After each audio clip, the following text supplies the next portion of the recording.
a lot of what we've touched on really reminded me of a conversation that was happening at the DSEI Education Day on Wednesday about these issues are not abstract for us. When we talk about eugenics and we talk about medical racism, and when we talk about the issue of militarism and the legacy of colonialism in our education, these aren't abstract issues for us, and things that we know abstractly to be wrong. A lot of us have a very real stake in the violence being committed, because our lives depend on that violence ending.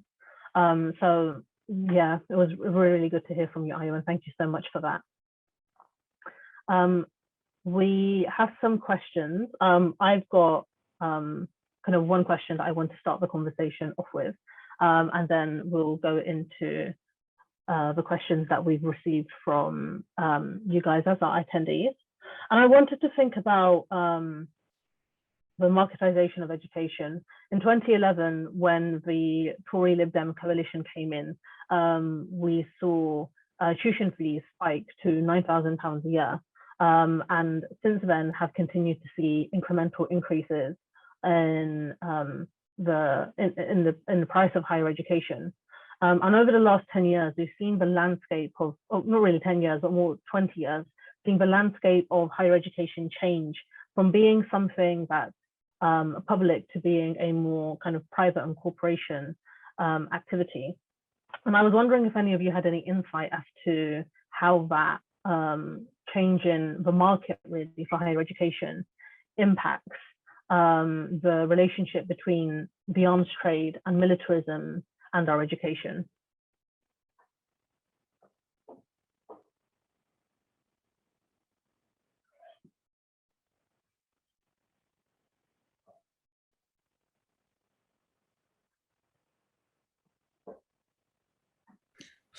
Sorry, would you be able to repeat the question? I don't think it's more so geared at my talk, but I just wanted to hear it again. That's okay. Yeah.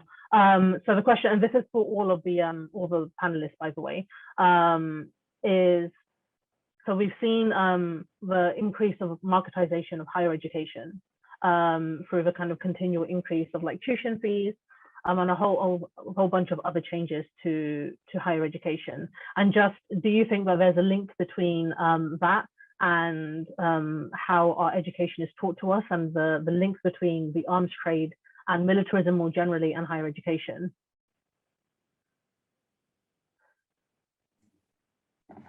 I'll have a go.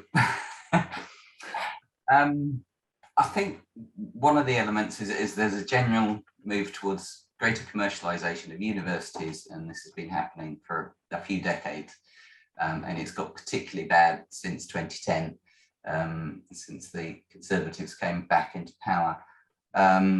I think one particular element of this is that universities have been pushed more and more to take money from the big corporations and develop long-term relationships with those corporations, and don't ask too many awkward questions about what research is, what the research is for, what the and why it's being funded. So, and that obviously leads towards arms companies getting involved, because some of those are extremely big and extremely rich, and particularly when you have past 20 years, the war on terror, military spending increasing, and these companies have a lot of money, and so off it goes. And then it becomes harder for engineering departments or computing departments or physics departments to say no to this money, and there's pressure from university administrators on the departments, even when there are ethical concerns from staff. So it does make it, yeah, the whole landscape is becoming harder and harder. I left academia about 20 years ago. It was just before September the 11th, actually, that I happened to leave. And one of the reasons why I left and started working for Scientists for Global Responsibility was because I was doing climate related research, but there was so much oil industry involvement at that time. And even if you wanted to do research on reducing emissions, there were oil companies who were there trying to think, okay, how can we make money to give ourselves a competitive advantage? And there was some really suspect stuff. I was involved in carbon trading work, and carbon trading, as I'm sure many of you are aware, is quite a suspect area. And the oil industry was very interested in that. So yeah, that's part of the reason why I left that area, having already left the arms industry 10 years before that, when I finished my engineering degree. So the colonisation has just, yeah, it's a real problem. Sorry, that was quite a long answer. Sorry, Lucy, go ahead. I could add a bit. Thank you for that, Stuart. I think for me as well, there's something about what we get used to. And in healthcare, there's like this, it's not even a creep of privatisation. It's just like this tide of privatisation, and the language of it, the language of marketisation and entrepreneurship, as if this is self-evidently a good thing. And I just think if that is creeping into our classrooms and our lectures, we get used to these words, and we're not, it's harder to think critically about the water that we're swimming in. So, and I think if we look in nutrition, for example, this whole idea of nutrigenomics, which is where you take somebody's DNA and match, like that is totally regressive. That is terrifying. And what it keeps on doing is moving us into thinking in terms of an individual, a discrete individual, completely separate from other factors, not interacting. And the idea of other possibilities get moved further and further away. So the idea of municipality and collective well-being, we can't think about those in the frameworks that we're meant to be writing the bids in. And I think it's terrifying, absolutely terrifying, because that leads to militarisation. Like, we don't need to be thinking of, to be trading with to be thinking of taking money from the arms trade, to be acting in ways that promote militarisation. So I think there's something around just trying to train ourselves to think in ways that aren't tethered to Eurocentrism. That is, as a practice, something that we can always bring to our work and conversations. Thank you for that, Lucy. Yeah, it was really interesting to hear about from the perspective of like being a healthcare professional, because as we know, the NHS is also being kind of sold out to private corporations. Before I move on to audience questions, I just wanted to ask Ayo, is there anything you wanted to add? Yeah, not too much. I think for me, kind of the link I can see is that the fact that it's kind of the lobbying that is going on. And I think education is a very lucrative place for different companies, organizations who want to lobby. So lobbying, I think, heavy lobbying and sort of corporate interests and private interests has led to the marketization of education. And I also think it's led to the arms trade sort of influence on HE. I think we can sort of see that in the form of the sort of oppression of the Palestinians by the Israeli state. There is a lot of sort of heavy lobbying in the education sphere by sort of Israeli companies and entities in terms of legitimizing the settlements in Israel. And I think for me, I kind of see, like I said, I just kind of see these links being formed by the lobbying companies, and sometimes it does feel like the interests begin to merge at a certain point. So I'd say that is my observation. Thank you for that, Ayo. Okay, time for some audience questions. So the first one is from, I believe, I can't pronounce this name. I think it's Laszlo. And the question is, how can we decouple science from imperialism? And then the example given is, how can we create actually humanitarian projects which bring vaccines or healthcare to underdeveloped or overexploited countries?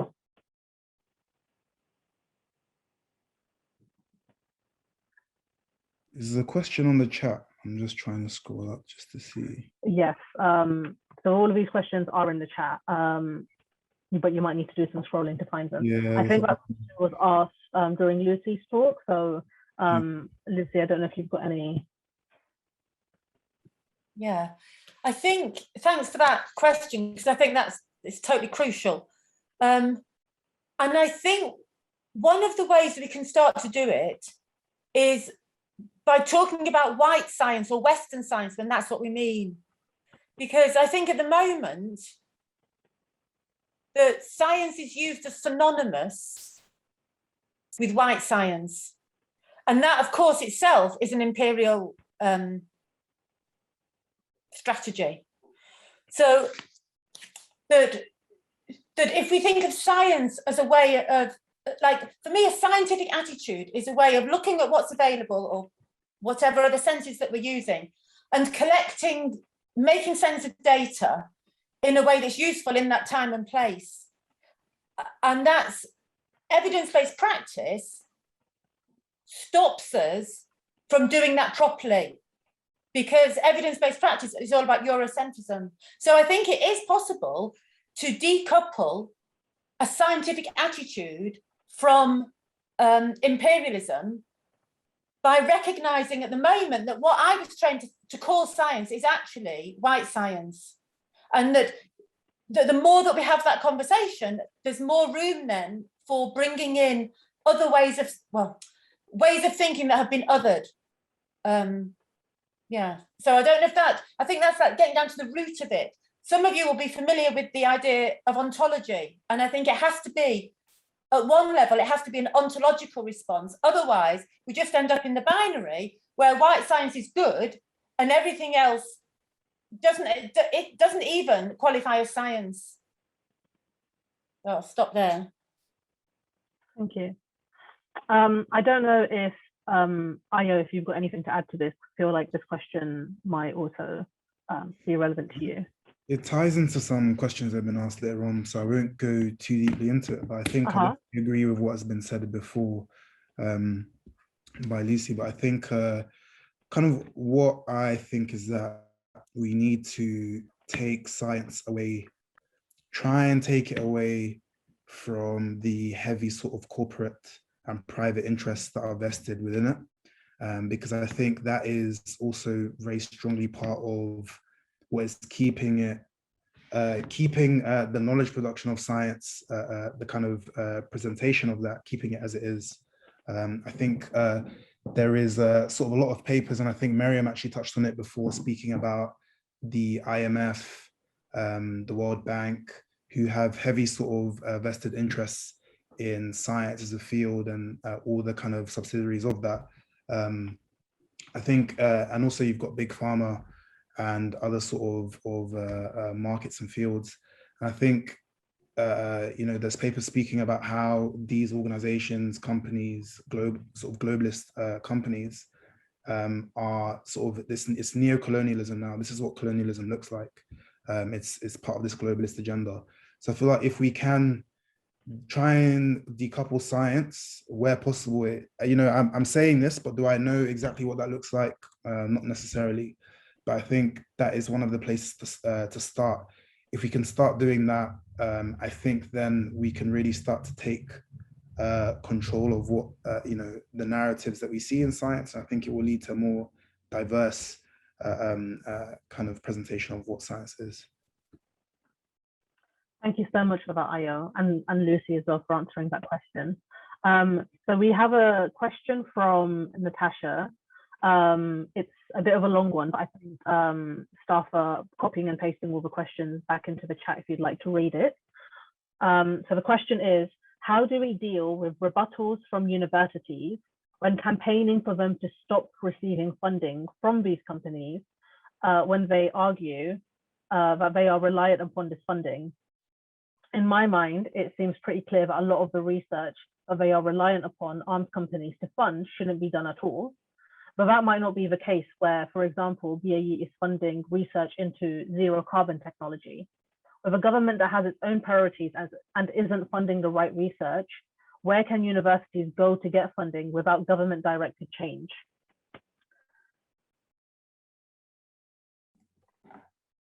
I think that one was directed at me. I mean, in theory, it should be the research councils. These are the publicly funded bodies that are supposed to be the gatekeepers of robust science, but their funding is limited and they are pushed as much as anyone else to work to do partnership programs, as I was talking about with some of the with a whole range of corporations, including some of the arms companies. I mean, there are programs that the research councils run that aren't tied to some of these companies, so that's one place. I mean, increasingly, when you find governments are not funding the right research, you can look towards the charitable sector. I mean, in the medical sciences, there's a lot of funding that comes from various charities. So the medical charities, you know, they're not perfect, but that's more independent. There are companies that you could seek funding from that have strong ethical credentials, and in many ways, researchers could look carefully at the ethical credentials of various funders, including some of the bigger companies, and look for research funding there. I mean, for example, one of our education programs in Scientists for Global Responsibility is funded through a community fund that receives money from an offshore wind farm. And that goes into a community fund, and then a third party organization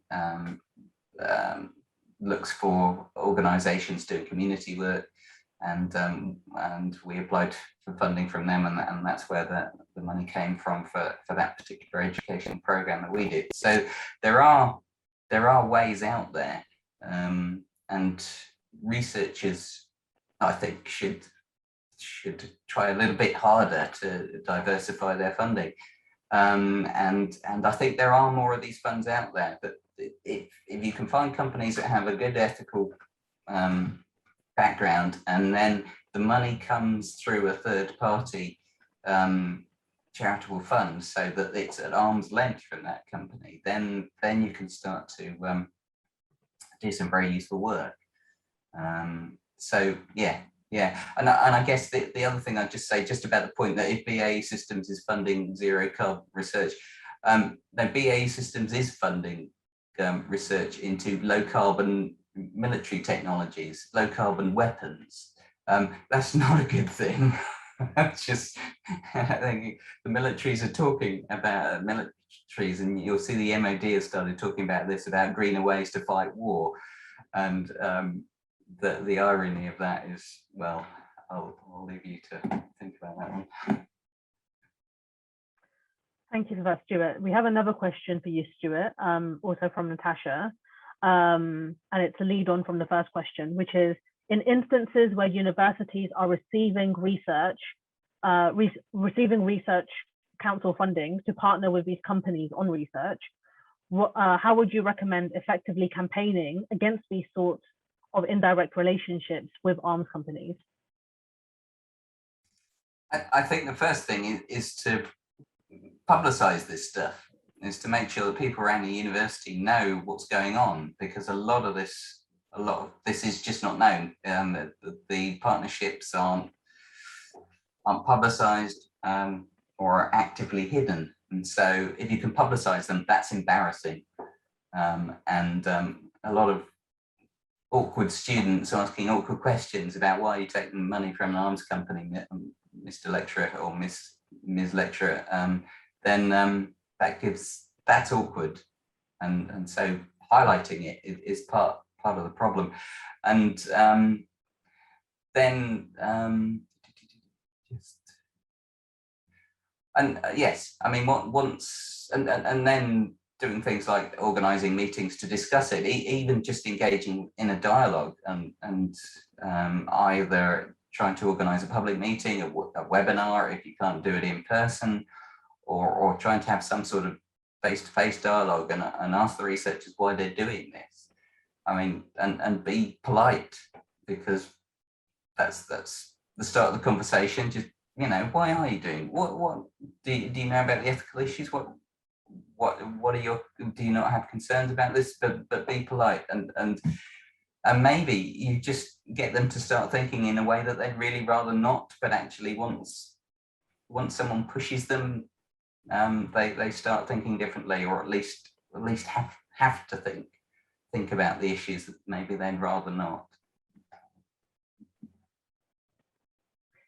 Thank you for that, Stuart. We have a question for Ayo from Hannah. And the question is, how do you conceptualize a healthcare system free of eugenics, scientific racism, ableism, etc.? And what steps do we as a society or as activists need to take to achieve this? So I think that's a good question. I've thought about this quite a lot. I think first thing I think is, like I said with the last one, decouple the healthcare system and, from the privatization that's happening. That's kind of the first thing. I think after, it's in the curriculum as well, going through sort of medical education myself. I don't know what nursing education is like and other types of sort of like pharmacy and things like that. But if I'm looking as my education to become a doctor, I feel like most of it sort of highlights the science aspect or the physiology aspect, or the kind of, it's things like referrals. We don't do too much of the social. And I think even when the social is done, it can often be done very poorly.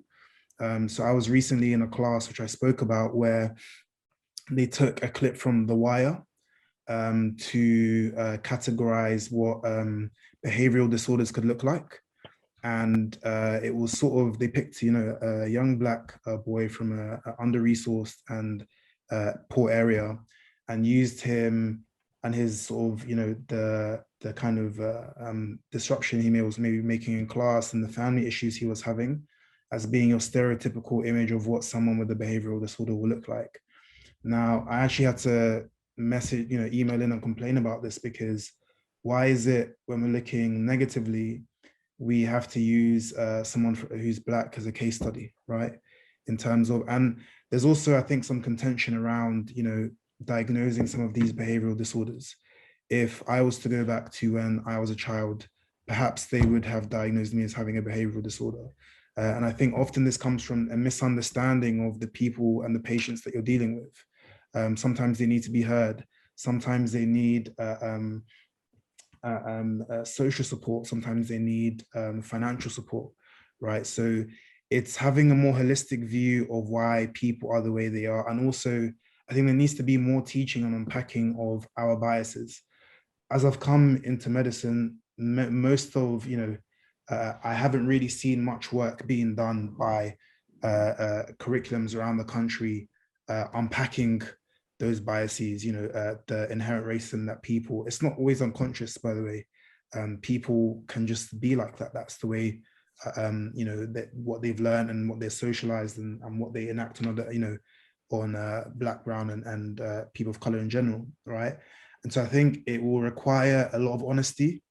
And honesty, I don't know, is possible to have, because again, because the interests of those who are managing the NHS can often cross over with private interests, as we've seen with the managing of things like test and trace, 37 billion spent on a failed system, right?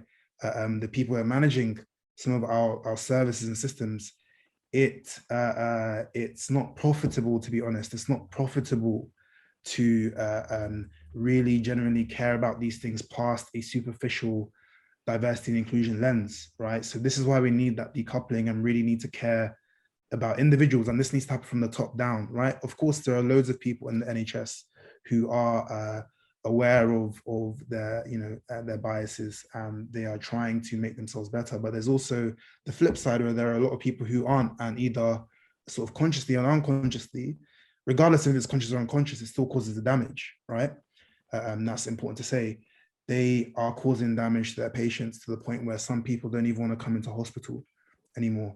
So I think there needs to be a really real change in the education system of not reinforcing the discriminatory sort of prejudices people have, but actually working on those and really challenging those. Otherwise, we're going to keep getting this conveyor belt of healthcare professionals who keep having these same issues, because that is the status quo.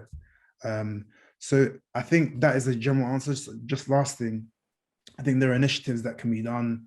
So I definitely think if you're at university, pestering and emailing your curriculum supervisors, your senior medical school management, or your nursing management, or pharmaceutical management, pharmacy management, and having meetings with them and getting them to commit to concrete steps.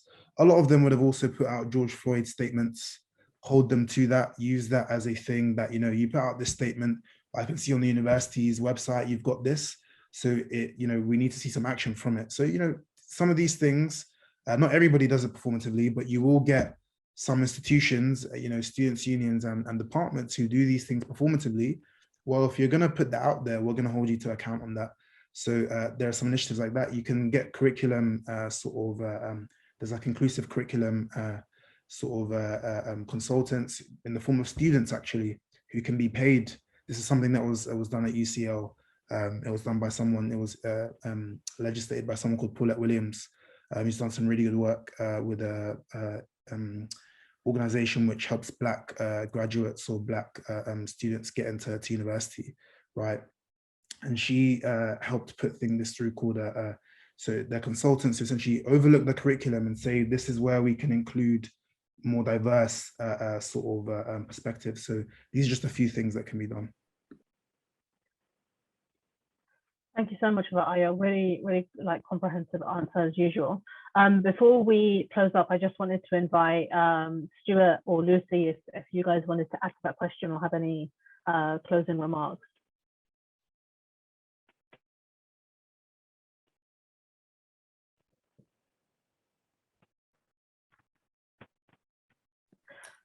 I've nothing to add to that, just to say thank you to everyone. And what Aya was just telling us about as well, the inclusive curriculum and having students looking at that. I mean, that's just such a fantastic resource to know about. So thank you for that too.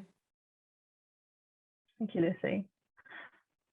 Yeah, I don't have much more to add, but yes, thank you very much for arranging this, and please do get involved in the workshops. And yeah, there's a lot more to be done.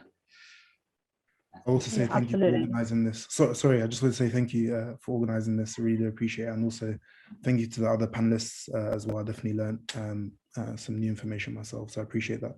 Thank you. Thank you to our fantastic panelists. As always, I've learned a lot from Io and Lucy, as I've kind of worked with historically and learned a lot historically. And Stuart is someone who's newer to me, but really fantastic as well to hear you speak. So I know that one of, I think the last questions we got is, okay, so like, what do we do next? And that's kind of been the theme for a lot of the questions. And that's exactly what we're going to be coming on to after the break. So we have 2 parallel workshops happening in around, I think, 15 minutes. The first one, which will be on this call, will be a guide to organizing on your campus and direct actions. And that's going to be provided for us by Naz and Tommy from Warwick Occupy. And in your emails that when you signed up to the event, you would have been sent a link for Room 2, I think it's called. And on that call, you'll be able to meet with Mel from Decolonial to learn about how to research your university's links with the arms trade. So yeah, we've got a break for the next 15 minutes. Once again, thank you so much to our panelists and to Myriam as well earlier, our first keynote speaker. We're popping all the links for everything that you need and everything what I've just said in the chat now. And also this information will have been provided to you in the emails you would have received if you signed up. So yeah, I'll see you all soon, and thanks again.